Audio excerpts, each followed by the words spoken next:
Deputy CM Sachin Pilot का दावा है कि एनडीए का वक्त खत्म हो चुका है। अब यूपीए 3 का आगाज होने वाला है। न्यूज 18 के कार्यक्रम राजनीति में पायलट ने राजस्थान से ज्यादा सीटें जीतने का भरोसा जताया। बीजेपी पर पायलट ने वार किया तो कांग्रेस से अलग चुनाव लड़ रहे विपक्ष के दलों के साथ आने की अपील की।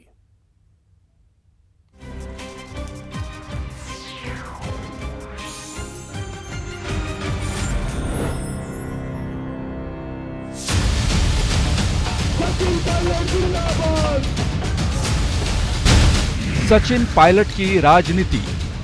2019 महाभारत पर सचिन की बेबाक राय।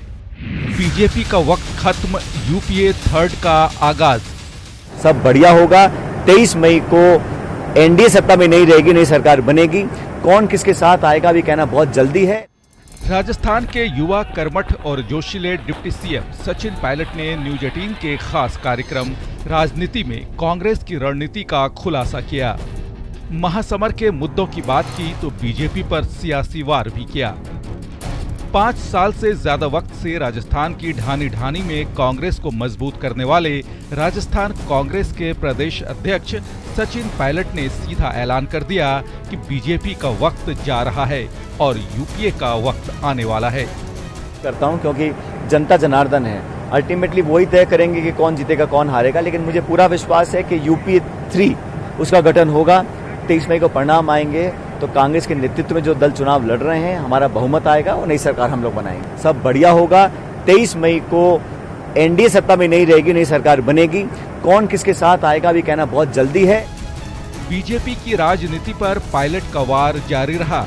पायलट ने बीजेपी के सिद्धांत विहीन सियासत पर सवाल उठाए और कहा कि बीजेपी का विरोध करने वाला देशद्रोही हो जाता है, लेकिन गुनाह करने वाला भी अगर बीजेपी में शामिल हो जाए तो उसके सारे दाग धुल जाते हैं।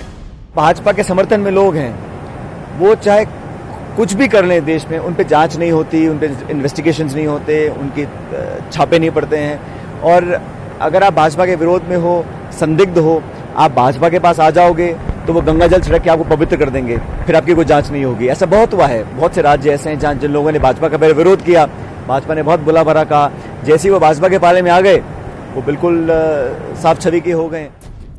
राजस्थान सरकार के कामकाज के आधार पर पायलट को पूरा भरोसा है कि अब की बार केंद्र में यूपीए की सरकार ही बनेगी।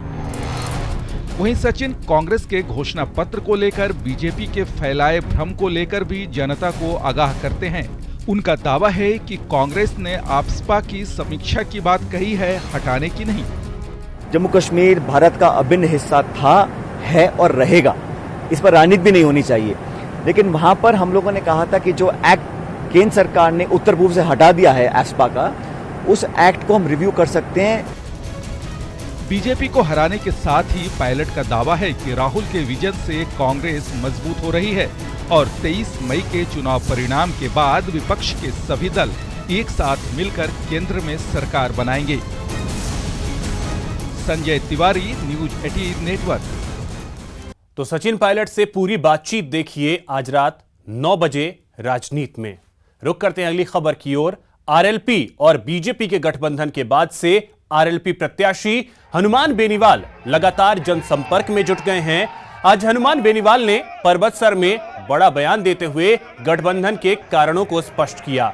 बेनीवाल ने कहा कि पुलवामा में हुए आतंकी हमले ने उनका हृदय परिवर्तन कर दिया और राष्ट्रवाद, राष्ट्रहित में गठबंधन का निर्णय लिया। बेनीवाल ने कहा कि पीएम नरेंद्र मोदी को फिर से प्रधानमंत्री बनाने के लिए वे पुरजोर तरीके से प्रयास करेंगे और गठबंधन के प्रत्याशियों के लिए प्रचार करेंगे।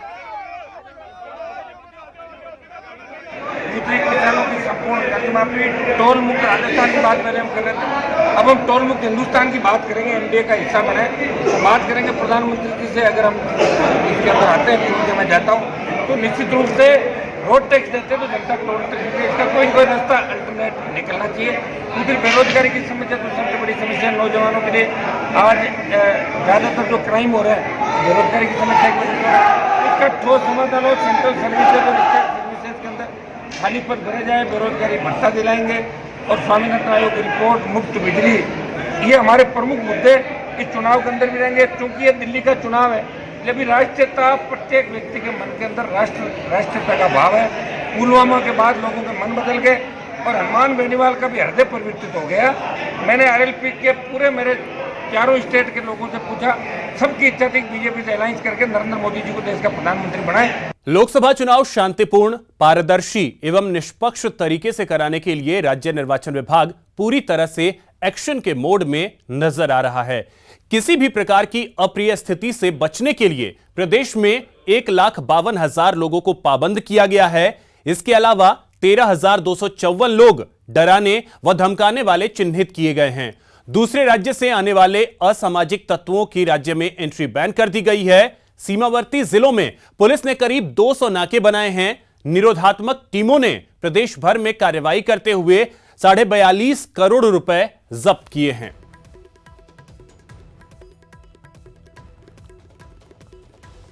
लोकसभा चुनावों के दृष्टिकोण से पुलिस के द्वारा बहुत सख्त कार्रवाई की जा रही है। 2000 से ज्यादा अवैध हथियार जमा कर लिए गए हैं। 1452 कारतूस वो जमा किए गए हैं और 2537 किलो जो बारूद है, विस्फोटक पदार्थ है, वो जब्त किया गया है। उनके अलावा जहां तक लोगों को पाबंद करने की बात आती है, जो असामाजिक तत्व होते हैं या लोगों में डर पैदा करते हैं या दबाव की राजनीति करते हैं, उनमें से 1,52,000 लोगों को पाबंद कर दिया गया अभी तक। दिल्ली के बीकानेर हाउस में कमर्शियल एक्टिविटी बंद होगी। यह बड़ा फैसला आज सीएस डीबी गुप्ता की अध्यक्षता में हुई बैठक में लिया गया। उन्होंने बताया कि बीकानेर हाउस को कमर्शियल एक्टिविटीज से मुक्त किया जाएगा, लेकिन कल्चरल एक्टिविटी जारी रहेगी। जहाँ तक बीकानेर हाउस की बात है, उसको भी हम किसी कमर्शियल एक्टिविटीज में नहीं करके कल्चर और आर्ट से जुड़ी हुई चीज़ों के ऊपर ही काम को रखना चाहेंगे। लेकिन साथ साथ इसके पीछे एक मतलब अहम बिंदु ये आता है कि पुरानी हेरिटेज बिल्डिंग्स हैं, इनके रूटीन मेंटेनेंस का बहुत बड़ा खर्चा आता है। तो वो अगर हम पूरी तरह से उसका भार नॉर्मल बजट पे डाल देंगे तो वो बार बार उसको जुटाना मुश्किल काम है और वो सफ़र करेगा उसका मेंटेनेंस। इसलिए हम चाहते हैं कि ये सोसाइटी जो बीकानेर हाउस मैनेजमेंट सोसाइटी है, वो कम से कम इतना पैसा अर्न करे कि वो सेल्फ सफिशिएंट हो जाए और ये जो इसमें आयोजन होते हैं उनका खर्चा इन्हीं की आय के माध्यम से चल जाए और बीएफसीज के ऊपर इसको डिपेंड ना होना पड़े। ऐसा प्लान है कि अगले 1 से 1.5 साल में ऐसी स्थिति आ सकती है। लेकिन जो भी इवेंट हों वो कल्चरल इवेंट्स हों, एम्बेसीज से जुड़े हुए इवेंट्स हों और इसमें कमर्शियल नेचर के ना हो। धौलपुर के सफाई कर्मियों ने महासंग्राम छेड़ दिया है। 4 दिनों से कार्य बहिष्कार जारी है। अब पूरे सूबे के सफाई कर्मियों का साथ भी मिल रहा है और सिंगल पॉइंट एजेंडा है मारपीट करने वाले वकीलों की गिरफ्तारी। देखिए रिपोर्ट। ये गंदगी देखिए,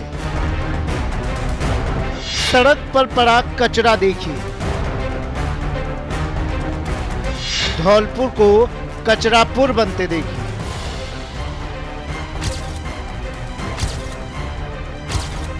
गंदगी पर ऐसा डर्टी गदर मचा है कि सांस लेना मुश्किल है। हर तरफ बस कचरा राज है। धौलपुर के हर मोहल्ले, हर गली, हर सड़क का यही हाल है। जिधर देखो उधर दिखाई दे रही है तो गंदगी, गंदगी और सिर्फ गंदगी। वो गंदगी जिससे अब बीमारी का खतरा बढ़ गया है, क्योंकि सफाई कर्मचारियों का कार्य बहिष्कार जारी है।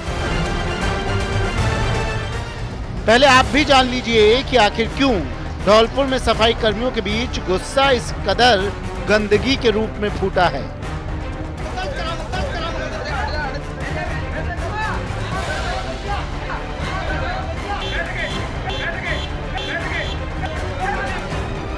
गुस्से की असली वजह यही तस्वीरें हैं। दरअसल 4 अप्रैल को वकीलों ने सफाई कर्मी और कमिश्नर से की थी मारपीट। आरोपी वकीलों की गिरफ्तारी की मांग को लेकर सफाई कर्मी कार्य बहिष्कार पर हैं। आप सभी को जानकारी है कि 4 तारीख को जो हमारे कमिश्नर साहब के साथ घटना हुई थी, उस घटना को लेकर 4 तारीख से आज दिनांक तक हमारी लगातार सफाई कर्मचारी, ऑफिस स्टाफ का कार्य बहिष्कार जारी है। हमारी एक ही मांग है कि अधिवक्ताओं, जो दोषी अभिवक्ता हैं, उनको गिरफ्तार किया जाए। वकीलों की दबंगई पर अब सफाई कर्मियों का कार्य बहिष्कार आंदोलन बनता जा रहा है। धौलपुर सफाई कर्मियों के समर्थन में अब जयपुर नगर निगम के सफाई कर्मचारी भी आ गए। नगर निगम पर सफाई कर्मियों ने धरना दिया और आरोपी वकीलों पर कार्रवाई करने की मांग की। बच्चों को छोड़कर सफाई के कार्य के लिए जाते हैं, सेवा करते हैं, सेवा भाव से कार्य करते हैं। अगर उनके ऊपर इस तरह के अत्याचार हुए, मारपीट हुए, तो ये बड़ा निंदनीय है। अगर शासन और प्रशासन हमारी बात नहीं सुनेगा, शासन और प्रशासन हमारी बात पे ध्यान नहीं देगा, तो ये पूरी नहीं संपूर्ण राजस्थान में सफाई कार्य को बंद कराने के लिए भी सफाई कर्मचारी यूनियन पीछे नहीं रहेगी। तेवर तल्ख हैं, इरादा साफ है और जरिया है ये गंदगी, जिसे देखकर साफ साफ कहा जा सकता है कि इस बार सफाई कर्मी आर पार के मूड में हैं और आरोपी वकीलों की गिरफ्तारी से कम उन्हें कुछ भी मंजूर नहीं। जब तक गिरफ्तारी नहीं, तब तक जगह जगह ऐसी ही गंदगी नजर आएगी। न्यूज़ 18 के लिए धौलपुर से राकेश सिंघल के साथ जयपुर से दीपक व्यास की रिपोर्ट। जयपुर नगर निगम में निर्दलीय पार्षद समिति के चेयरमैन सुशील शर्मा ने नाम में गड़बड़ हो गई। बता दें कि सुशील शर्मा के दफ्तर के बाहर उनके नेम प्लेट पर सुशीला शर्मा लिख दिया गया। फिर क्या था, चेयरमैन गुस्साते हुए निगम मुख्यालय पहुंचे और कड़ी आपत्ति जताई। तो वहीं कुछ लोग इस मामले के पीछे सुशील शर्मा का ही हाथ बता रहे हैं। उनका कहना है कि सुर्खियों में बने रहने के लिए सुशील शर्मा ये सब करते रहते हैं।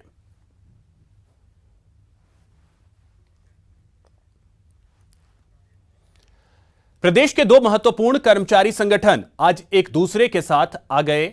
आज से पहले दोनों संगठन अपने अपने हितों के लिए अलग अलग मंच से संघर्ष करते रहे हैं, लेकिन अब दोनों ने हाथ मिलाते हुए एक दूसरे का पूरा साथ देने का वादा किया है। राजस्थान वाहन चालक एवं तकनीकी कर्मचारी संगठन और कर्मचारी महासंघ एकीकृत संगठन ने साझा प्रेस कॉन्फ्रेंस में एक दूसरे का साथ देने का वादा किया। मैं गजेंद्र सिंह जी के कारण 2018 के अंदर बिना महासंघ की समानता के बराबर संघर्ष में सहयोग कर रहा था, हमारा संगठन सहयोग कर रहा था। अब हमने ये निर्णय लिया है कि हम गजेंद्र जी का कंधे से कंधा मिलाकर राज्य के 7 लाख कर्मचारियों की आर्थिक एवं प्रशासनिक मांगों के लिए हम संघर्ष में पूर्ण रूप से भागीदारी निभाएंगे। आज राजस्थान वाहन चालक तकनीकी कर्मचारी संघ ने महासंघ एकीकरण से संबद्धता ली और महासंघ पे विश्वास किया। मैं इनको बहुत बहुत धन्यवाद देता हूं कि इन्होंने महासंघ की कार्यशैली और महासंघ के जितने भी प्रोग्राम्स हुए उनमें इन्होंने बढ़ चढ़ के हिस्सा भी लिया और आज इन्होंने जो संबद्धता ली है, मैं इनको विश्वास दिलाता हूं कि राजस्थान के प्रत्येक कर्मचारी के लिए महासंघ एकीकृत हमेशा तैयार है और आपके लिए भी हमेशा तैयार रहेगा। ताक पर रख अवैध निर्माण जोर शोर से चल रहा है। यूआईटी की आंखों के सामने नियमों की धज्जियां उड़ाई जा रही हैं, लेकिन यूआईटी है कि आंखें बंद कर चैन की नींद ले रही है। ये रिपोर्ट देखिए। मैं गजेंद्र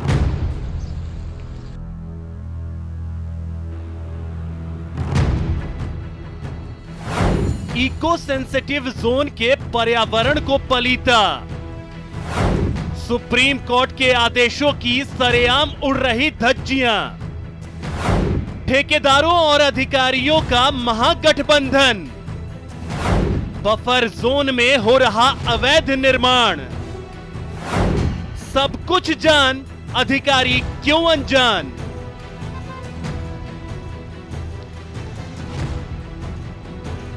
यूआईटी की नोटिस जारी करने के बावजूद अभी तक निर्माण कार्य जारी नहीं, अभी निर्माण कार्य जारी नहीं है। हाँ पे वही। पहले इन जनाब से आपकी पहचान करा दें। नाम है कुशल कोठारी, माउंट आबू में यूआईटी के सचिव हैं। इनकी नाक के नीचे उस इलाके में निर्माण हो रहा है जिस पर सुप्रीम कोर्ट ने भी रोक लगाई है, पर इन जनाब को अवैध निर्माण नजर ही नहीं आता।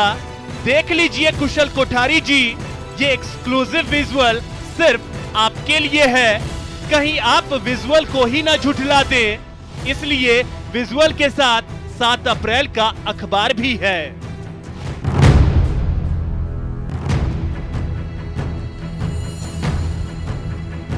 लेकिन फिर भी आपका वही राग है, पुराना रटा रटाया। जो बिल्डिंगें बिना परमिशन के बन रही है उनको नोटिस जारी किए गए हैं। कुछ बिल्डिंगों में जिनको नोटिस बिल्डिंग के मालिक थे वो मौके पे मौजूद नहीं थे, तो उनके जो बिल्डिंग बन रही है उस पर नोटिस चस्पा कर दिए गए। तो अभी वर्तमान में उन बिल्डिंगों पे काम बंद है, और जैसे ही उनके मालिक का पता लगेगा, क्योंकि बिना जो मालिक के नोटिस तामील नहीं हुए। दरअसल आबू रोड का तलहटी इलाका इकोलॉजिकल सेंसिटिव जोन में आता है और यहाँ निर्माण की सख्त मनाही है, लेकिन नियम कानून को ताक पर रख यहाँ अवैध निर्माण का खुला खेल चल रहा है। अधिकारियों ने ठेकेदारों पर मेहरबानी कुछ इस अंदाज में की है कि अधिकारी नोटिस देते रहे और ठेकेदार इमारत बुलंद करते रहे। सीलिंग के लिए नोटिस दे रखे हैं, जैसे अगर हमारे नोटिस के बावजूद अगर कोई काम होगा सीलिंग की कार्रवाई कर देंगे। अरे तब तक नहीं करेंगे। तब तक कैसे? अगर आपके नोटिस देने के पर अगर किसी ने काम बंद कर दिया तो सीलिंग की कार्रवाई कैसे होगी?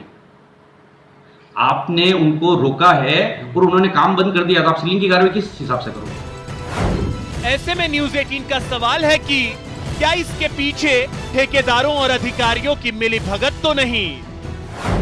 आखिर बफर जोन में अवैध निर्माण किसके शह पर हो रहा है? अवैध निर्माण के खेल में कौन कौन शामिल है? और क्या यूआईटी आबू रोड में हो रहे अवैध निर्माण को लेकर सख्ती दिखाएगी? न्यूज 18 राजस्थान के लिए सिरोही से शरद टांग की रिपोर्ट। 29 अप्रैल और 6 मई याद है ना? अगर नहीं तो यह खबर आपके लिए है। रिपोर्ट देखिए और लोकतंत्र के हित में शपथ लीजिए। जागरूकता जमीनी जरूर है, लेकिन आगाज आसमानी है और इरादा एकदम बुलंद। हर वोटर को जगाना है, मतदान कराना है, लोकतंत्र के पर्व को सफल बनाना है और इसी सफलता को साकार करने के लिए जगह जगह स्वीप अभियान चलाया जा रहा है। 3 तस्वीरों में निर्वाचन विभाग की मुहिम को देखिए। हिंडौन, डूंगरपुर और जयपुर में इस जागरूकता अभियान को बढ़ चढ़कर अंजाम दिया जा रहा है, जिसमें स्कूल के बच्चों से लेकर कॉलेज के छात्र तक हाई जोश के साथ शरीक हो रहे हैं। हिंडौन सिटी में 8 मई को मतदान दिवस मनाना है। इसका पता न सिर्फ जमीन पर जागरूकता रैली से चलता है, बल्कि आसमान की ऊंचाई भी इसकी तस्दीक कर रही है। लोकतंत्र का सबसे बड़ा पर्व पूरे परवान पर हो, इसी से सरोकार है इन स्कूली बच्चों का, जो बैंड बाजे और बैनर के साथ गली गली से गुजर रहे हैं। और हमारी रैली प्रारंभ हुई थी चौपड़ सीनियर सेकेंडरी स्कूल से, होती हुई मोहन नगर सीनियर सेकेंडरी बालिका स्कूल में समाप्त हुई है और वहाँ हमने हिंडौन विधानसभा का नक्शा बनाया, मतदान के लिए प्रेरित किया। हिंडौन में जहां स्कूली बच्चों ने मतदाता को जागरूक करने का मोर्चा संभाला, तो वहीं जयपुर में कॉलेज स्टूडेंट्स जमाने को मतदान के महत्व से रूबरू कराने के लिए जागरूकता कार्यक्रम में शरीक हो रहे हैं। लोकसभा चुनाव में युवाओं में जन जागरण के माध्यम से पहला वोट देश के लिए वोटिंग मस्ट नेशन फर्स्ट के कार्यक्रम के माध्यम से हर कॉलेज कैंपस, हर नगर इकाई, हर जिला केंद्र तक जाकर जन जागृति के माध्यम से पहला वोट देश को करने की विद्यार्थी परिषद के कार्यकर्ता अपील करेंगे। मतदाता जागरूकता अभियान को लेकर ऐसा ही क्रेज नजर आया डूंगरपुर में। यहाँ भी मतदान का ग्राफ ऊंचा उठाने के लिए निर्वाचन विभाग ने जिला मुख्यालय पर जागरूकता रैली निकाली, जिसमें आंगनबाड़ी कार्यकर्ताओं से लेकर आम जन शरीक हुए, ताकि लोकसभा चुनाव में 100% मतदान हो सके, हर वोटर महापर्व का हिस्सा बन सके। तो आप भी लोकतंत्र के इस पर्व में पीछे मत रहिए। मतदान वाले दिन जरूर पास के पोलिंग बूथ पर जाइए, मतदान कीजिए और लोकतंत्र के पर्व को पूरी तरह से सफल बनाइए। Bureau report, news 18 Rajasthan.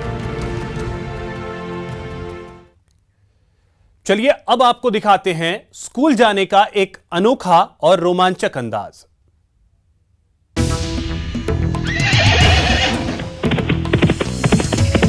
इस वीडियो को देखकर आप जरूर चौंक गए होंगे। हैरानी हो रही होगी कि भला आज के दौर में भी ऐसा हो सकता है। ऐसे नजारे स्टंट्स तो सिर्फ फिल्मों में ही देखने को मिल सकते हैं, लेकिन ये ना तो फिल्मी शूटिंग है और ना ही कोई स्टंट। सरपट घोड़ा दौड़ाती ये है एक स्कूली छात्रा। जी हाँ, जो आपकी आंखें देख रही हैं वो 100% सच है। ये लड़की शौक के लिए नहीं बल्कि स्कूल जाने के लिए कर रही है। ये नजारा केरल के त्रिशूल शहर का है। आप जानकर अचरज में पड़ जाएंगे कि जो लड़की मस्ती में पीठ पर स्कूल बैग लेकर घुड़सवारी कर रही है, दरअसल वो 10वीं की परीक्षा देने जा रही है।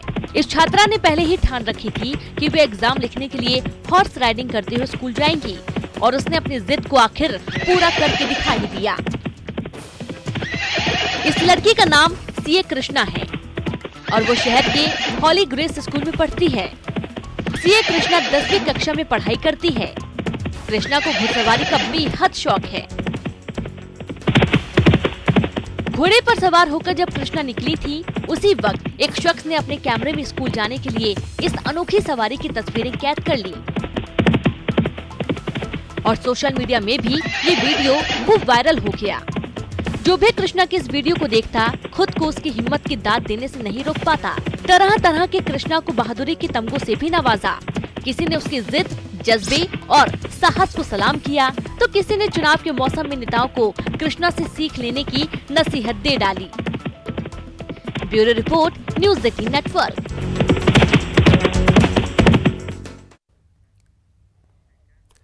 तो फिलहाल इस बुलेटिन में इतना ही। नमस्कार।